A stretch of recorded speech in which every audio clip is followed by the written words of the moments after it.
Hello guys, nandito tayo sa Pililla ngayon at nagiging natin si Kuya. Kuya, ano pala mo? Toto po. Toto, Kuya Toto, meron akong pag-game sa'yo. High or low lang. Wala mo lang akong high or low. Ready ka na, Kuya? Bawat tamang sagot, 20 pesos. Okay.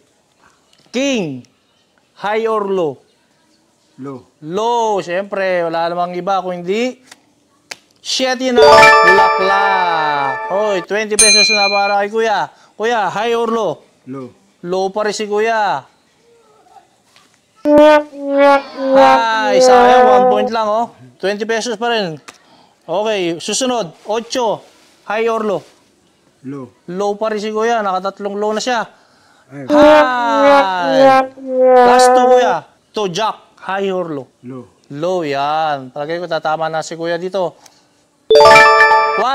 Tama. Meron na siyang 40 pesos. Okay, last. Kuya. High or low? High. High, siyempre. Para sa 60 pesos, high or low? High! Yan, meron siyang 60 pesos. Baka meron kang gustong pasalamatan, Kuya, kaya i-shoutout. Maraming salamat sa inyo sa pagpunta niyo dito sa Pililla. Yun, maraming salamat at ito yung 60 pesos ni Kuya. Maraming salamat. Hanap tayo ng ibang players. Let's go.